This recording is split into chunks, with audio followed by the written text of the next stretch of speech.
Hello students, મારી YouTube channel physics by Rathod સરમાં તમારું સ્વાગત છે. ચેપ્ટર નંબર 2ની અંદર એક્ઝામ્પલ નંબર 2.4 આપણે સોલ્વ કર્યો. એ પછી એક્ઝામ્પલ નંબર 2.5 જે એની સાથે જ રિલેટેડ છે. તો એના વિશે આપણે આજે ફરી પાછું તમારી સામે આખો દાખલો અને આખો સમ્સ મેં ગણેલો છે. તો જોઈ લઈએ આપણે એની રકમ શું કહેવા માગે છે અને પછી આકૃતિ સાથે આખા સમ્સને આપણે સમજીએ. ઓકે, તો તમે જોઈ શકો છો કે એ 2.5 ની અંદર 3 ક્વેશ્ચન આપણે પૂછ્યા છે. એક તો -900 અને 900 સેન્ટીમીટર, મતલબ કે આપણને અહીંયા x યામ ઉપર બંને વિદ્યુત ભારો આપેલા છે. ના સ્થાનોએ રહેલા બે વિદ્યુત ભારો અનુક્રમે કયા છે? તો અનુક્રમે બે વિદ્યુત ભારો તમને આપેલા છે, જેમાં એક છે -7 માઇક્રોકુલમ અને બીજું છે -2 માઇક્રોકુલમ. આ બંને વિદ્યુત ભારો આપણે અહીંયા -9 અને +9 ઉપર મૂકેલા છે. તો એના માટે આપણે આ તંત્રની સ્થિતિ ઉર્જા શોધવાની છે. ઓકે, મતલબ કે એનર્જી આપણે શોધવાની છે, પોટેન્શિયલ એનર્જી.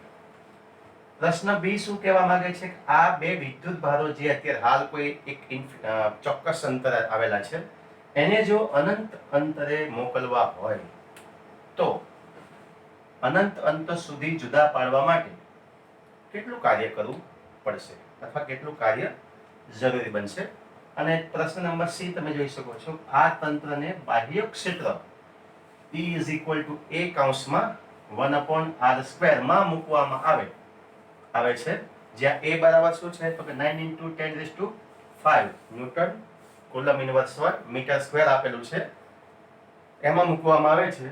તો આ તંત્રની સ્થિતિ ઉર્જા શોધો. ઓકે, આખો સમ્સની રકમ તમારી સામે અહીંયા મેં વાંચી. તો આપણે સ્ટેપ બાય સ્ટેપ પહેલા તો આકૃતિ સમજી લઈએ કે કઈ રીતે આખા આ બંને વિદ્યુત ભારોના તંત્રને ગોઠવેલું છે. તો પહેલા -900 અને +900 આપણને યામ આપેલા છે. તો તમે જોઈ શકો છો કે આ આપણું ઉગમ બિંદુ છે 0, બરાબર. અહીંથી તમે જો ઉપર વિચારો તો આ આપણો x અક્ષ છે, y અક્ષ છે, આ રીતે, બરાબર. અને આ કયો અક્ષ કહેવાય આપણા માટે? તો આ જે છે એ આપણા માટે કયો અક્ષ છે? x અક્ષ. ખ્યાલ આવે છે તમને? તો હવે આ x અક્ષ ઉપર જે +7 માઇક્રોકુલમ જે વિદ્યુત ભાર છે એ ઉગમ બિંદુથી ડાબી બાજુ, મતલબ કે ઋણ x અક્ષની દિશામાં -9 સેન્ટીમીટરના અંતરે છે. અને -2 માઇક્રોકુલમ વિદ્યુત ભાર એ x અક્ષ ઉપર ધન x ની દિશામાં +9 સેન્ટીમીટરના અંતરે આપેલો છે. તો એવું ક્યારેય તમે વિચારતા નહીં બંને વિદ્યુત ભારો વચ્ચેનું અંતર શૂન્ય છે, કારણ કે એક +9 છે, એક -9 છે. તેવું ના થાય એક -9 +9 = 0, તો બંને વચ્ચેનું અંતર શૂન્ય છે એવું ના સમજતા. બંને વચ્ચેનું કુલ અંતર કેટલું છે? તો 18 સેન્ટીમીટર છે. 0 થી અહીંયા 9, 0 થી આ બાજુ 9, એટલે 18 સેન્ટીમીટર. એને આપણે મીટરમાં કન્વર્ટ કરી નાખશું તો આ રીતે એક આખી આકૃતિ અથવા આખું એક તંત્ર તમને આ રીતે આપેલું છે. તો હવે આપણે દાખલા તરફ આગળ વધીએ. તો પહેલા જોઈ શકો છો Q1, આપણે જે આ 7 માઇક્રોકુલમ છે એને Q1 નામ આપી દઈએ છીએ એ બિંદુ પાસે. ઓકે, અને બી બિંદુ પાસે Q2 વિદ્યુત ભાર છે જે -2 માઇક્રોકુલમ છે અને બંને વચ્ચેનું અંતર તમને 18 સેન્ટીમીટર આપેલું છે. તો Q1 કેટલા છે? તો Q1 = 7 માઇક્રોકુલમ, જેને આપણે કુલમમાં કન્વર્ટ કરીએ તો 7 × 10⁻6 કુલમ. ઓકે, અને Q2 = -2 માઇક્રોકુલમ, મતલબ કે કુલમમાં કેટલું થાય? તો -2 × 10⁻6 કુલમ. ઓકે, અંતર કેટલું છે? તો જે આ અંતર છે એને આપણે r કહીશું. સમજજો, આ જે અંતર છે એને આપણે r કન્સિડર કરીએ છીએ. r = 18 centimetre. જો એને મીટરમાં કન્વર્ટ કરીએ તો 18 × 10⁻2 મીટર તમે જાણો છો. ઓકે, આ થઈ ગયું આપણી રકમની જે મેઇન બાબતો છે, જે આપણને રકમમાં આપેલું છે એ આપણે અહીંયા શો કરી દીધું. એક બાબત બાકી છે કે એ બરાબર કેટલા છે. આપણે લખી નાખીએ છીએ કે A = 9 into 10⁵ newton coulomb inverse 1 metre square આ આપેલું છે. ઓકે, હવે આપણે દરેક જે ક્વેશ્ચન છે એને આપણે સોર્ટ આઉટ કરીએ. તો પહેલા આપણે જોઈએ છીએ કે આપણે પ્રશ્ન એ ની અંદર કીધું છે કે જે બે વિદ્યુત ભારો અહીંયા મૂકેલા છે એની સ્થિતિ ઉર્જા આપણે શોધવી છે. તો સ્થિતિ ઉર્જા માટેનું સૂત્ર આપણે તમને ખ્યાલ છે એનું ઇક્વેશન. તંત્રની સ્થિતિ ઉર્જા કેટલી થાય? તો સીધું U is equal to 1/4πε0 into Q1 Q2/R. બસ આમાં કિંમત તમારે મૂકવાની છે ખાલી 1/4πε0 એટલે શું થાય? K થાય, આપણો કુલંબીય અચળાંક. કુલંબીય અચળાંક એટલે તમે લખી શકો છો કે K is equal to 1/4πε0. Okay, તો આ તમે K ની કિંમત અહીં મૂકી શકો કારણ કે બંને એક જ છે. તો 9 × 10⁹ બરાબર, જે 1/4πε0 ની કિંમત થઈ ગઈ. Q1 કેટલા છે? તો Q1 બરાબર 7 × 10⁻6 જે આપણે મૂકી. Q2 બરાબર -2 × 10⁻6 અને નીચે બંને વચ્ચેનું અંતર R કેટલું છે? તો બંને વચ્ચેનું અંતર 18 × 10⁻2 મીટર. ઓકે, સાદુરૂપ આપશો તો ખ્યાલ આવશે તમને કે આ રીતે તમે છેદ ઉડાડી શકો છો. 9 દુ 18. ઓકે, અને આ બે અને આ બે ઉડી ગયા. તો હવે કેટલા વધ્યા? તો કે -7 ઉપર વધ્યા છે, તો આપણે -7 મૂકી દીધા. ઓકે, ઘાતાંક જોઈ લો તો 10⁻6 અને -6 એટલે -12 થઈ. આ -2 ઉપર આવશે એટલે +2. તો 9 + 2 is equal to 11. તો તમે જોઈ શકો 11 પ્લસ છે અને -12 છે, તો કેટલા આવશે? -1. ઓકે, તો અહીંયા તમે જોઈ શકો છો અહીંયા -1 તમને મળશે. 10 ની કેટલી ઘાત આવશે? -1 ઘાત. હજુ પણ તમે એને સોર્ટ આઉટ કરો અને રાઉન્ડ ઓફ કરો છો તો તમને કેટલા મળશે?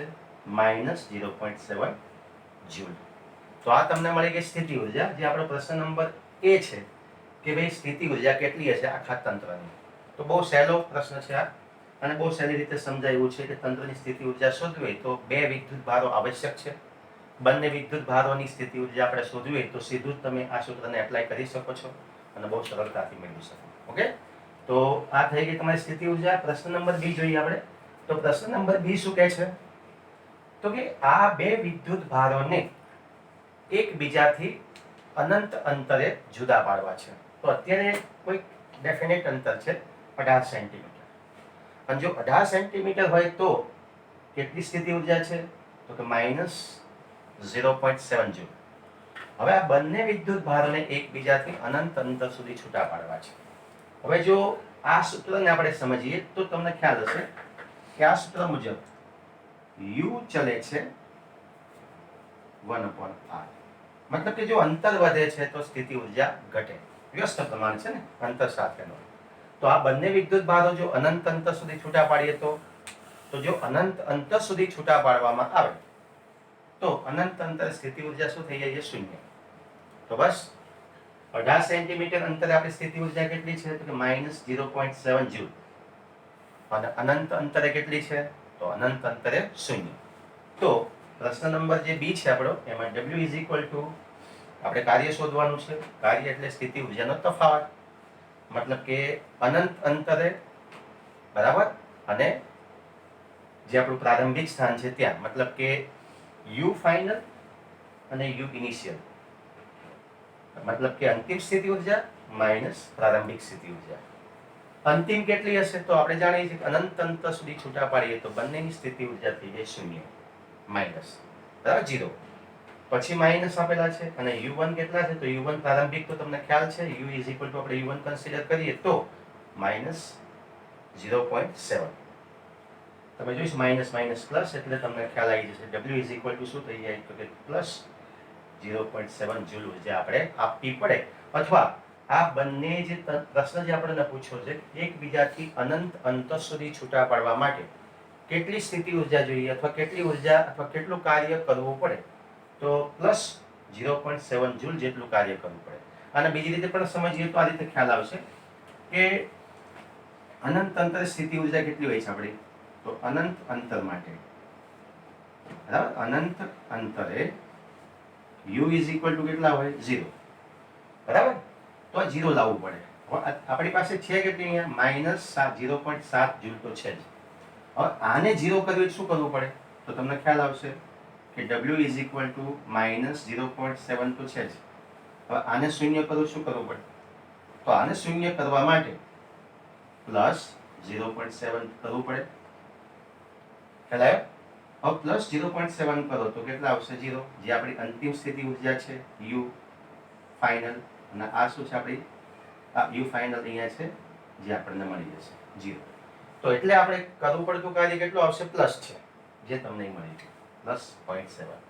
માઇનસ તો હતી જ, એટલી જ તમે જો પ્લસ 0.7 કાર્ય કરો તો તમારી બંને વચ્ચેની સ્થિતિ ઉર્જા શું થઈ જાય? શૂન્ય થઈ જાય.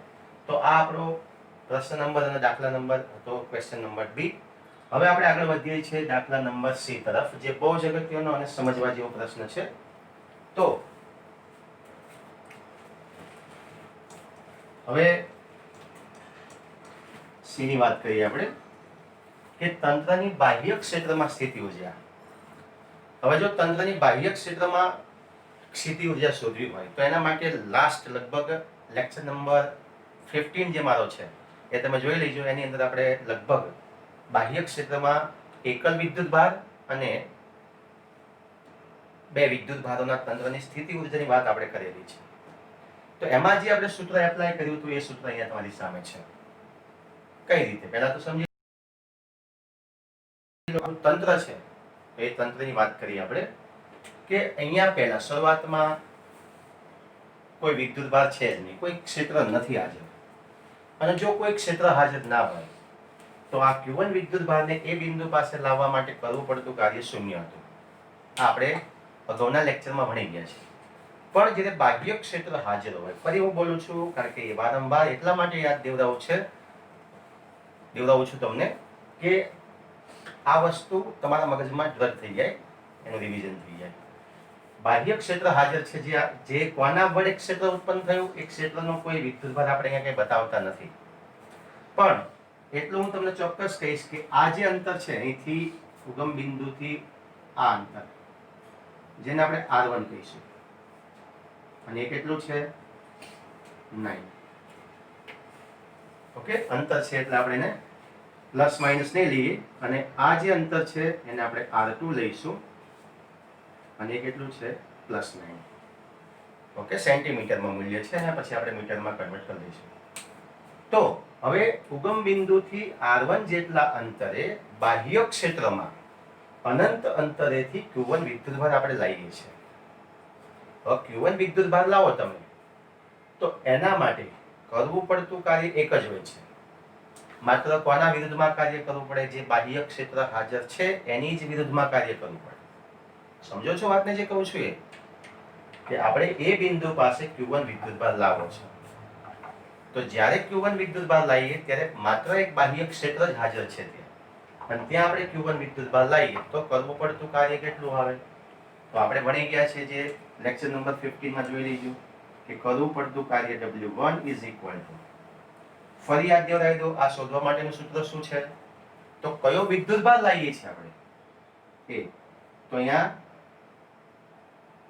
લાવવો પડતો અથવા જે વિદ્યુતભારને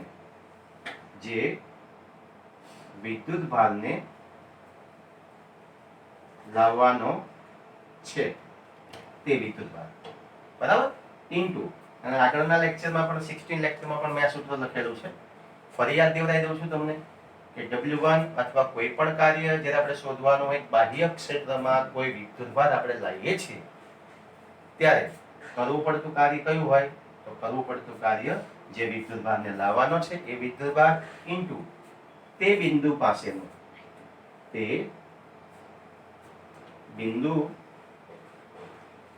પાસેનો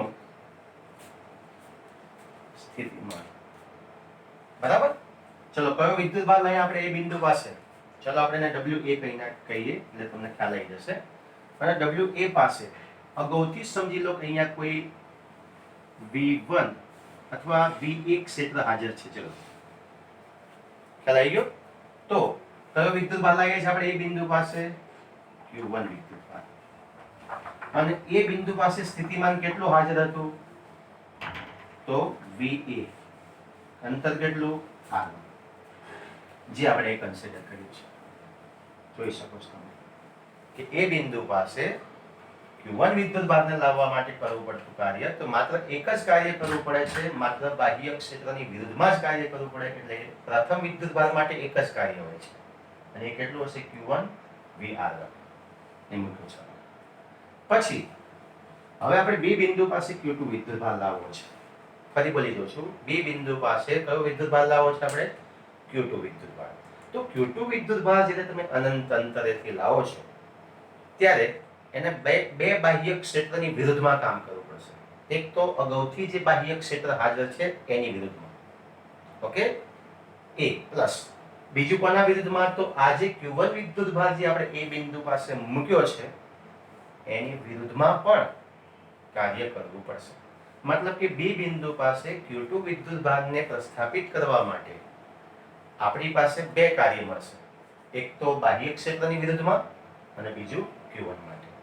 તો એના માટે આપણે જોઈ લઈએ. તો અહીંયા તમે જોઈ શકો છો કે Q2 વિદ્યુત ભારને જ્યારે બી બિંદુ પાસે લાવો છો ત્યારે બાહ્ય ક્ષેત્રની વિરુદ્ધમાં કરવું પડતું કાર્ય તો આ જ સૂત્રની મદદથી તમે શોધી શકો છો કે WB જે વિદ્યુત ભારને લાવવાનો હોય તો કયો વિદ્યુત ભાર લાવીએ છીએ આપણે? અહીંયા Q2 વિદ્યુત ભાર. એ બિંદુ પાસે કેટલું સ્થિતિમાન હાજર છે? તો ધારો કે આપણે અહીંયા સમજી લો VB હાજર છે, VB R2, ઓકે. તો આ જ કિંમત આપણે મૂકી છે Q2 VB R2. સમજણ પડી ગઈ?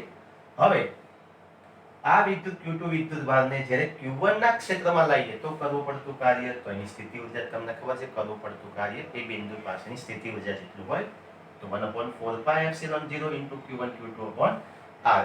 હવે બાહ્ય ક્ષેત્રમાં વિદ્યુત ભારોના તંત્રની સ્થિતિ ઉર્જાનો જે લેક્ચર છે, લેક્ચર નંબર 15, એ ફરી તમે જોઈ લેજો એટલે તમને આખો આ દાખલાની જે થિયરી છે, સમજણ છે, તમને ચોક્કસ સમજાશે.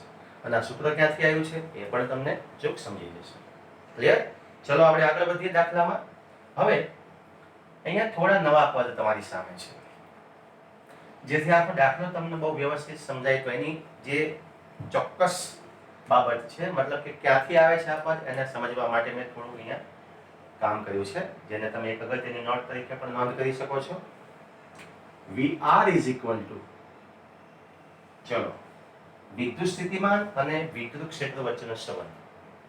તો તમને ખ્યાલ છે આપણે એકમ ધન વિદ્યુત ભારને અનંત અંતરેથી વિદ્યુત ક્ષેત્રમાંના આપેલા બિંદુએ લાવવા માટે વિદ્યુત ક્ષેત્રની વિરુદ્ધમાં કરવા પડતા કાર્યને તે બિંદુ પાસેનું સ્થિતિમાન આપણે કહેતા હતા. મતલબ કે આવો એક સૂત્ર આપણે લખતા હતા કે V is equal to minus infinity to P A into dr. આવા એક સૂત્રનો આપણે ઉપયોગ કરતા હતા. મતલબ કે E અને સ્થાનાંતરનો જે ગુણાકાર છે એ તમને સ્થિતિમાન આપે છે. બસ, તો આપણે એનો ઉપયોગ કરીએ છીએ. VR ઇઝ ઇક્વલ ટુ શું આવે? A into R. આપણે સંકલન કરી નાખ્યું છે એવું આપણે માની લઈએ છીએ અને બહુ નજીકનું છે એટલે બહુ ચિંતા કરવાની જરૂર રહેતી નથી. ચલો, તો હવે A ઇન્ટુ dr. હવે VR is equal two A into dr છે, પણ એ તો આપણને આપેલા છે. એ શું છે? અહીંયા A કૌંસમાં 1/r², A કૌંસમાં 1/r². તો મૂકી દો A ઇઝ ઇક્વલ ટુ 1 શું આવશે? r². એ જ કિંમત અહીં મૂકી ઇન્ટુ r. r ના આવડ ઉડી જશે તો A/r. ખ્યાલ આવી ગયો તમને? કિંમત આ જે છે એને આપણે અહીંયા એપ્લાય કરવાની છે. જોઈ લો, તો Q1 નું Q1 આપણે મૂકી દીધું. VR1 ની જગ્યાએ શું મૂકવાનું છે? તો A/r. તો A/r1. R1 છે માટે અહીંયા R1. સમજણ પડી ગઈ? ચોક્કસ. Q1 આપણે મૂક્યું છે. ટેક્સ્ટ બુકમાં આ પ્રમાણે મેથડ નથી આપી, ડાયરેક્ટ તમને આનું આ સોલ્યુશન આપ્યું છે. આ બે સ્ટેપ આપણે જાતે ઉત્પન્ન કર્યા છે. તો તમને પ્રોપર સમજાય એટલા માટે આખી થિયરી મેં લખી છે, કઈ રીતે આખું પદ આવે છે. તો આ જે VR1 છે એ આપણે અહીંથી મૂક્યું. VR ઇઝ ઇક્વલ ટુ શું આવે? A/r. તો અહીં આપણે લખવાનું શું છે? VR1 છે માટે નીચે શું આવશે? R. ક્લિયર? અહીંયા Q2 a/r2 VR2 ની જગ્યાએ ફરી આ જ મેથડ જે લખી એ જ અને આ તો સેમ છે એઝ યુઝ્યુઅલ જે ઉપર તમને આપેલું છે.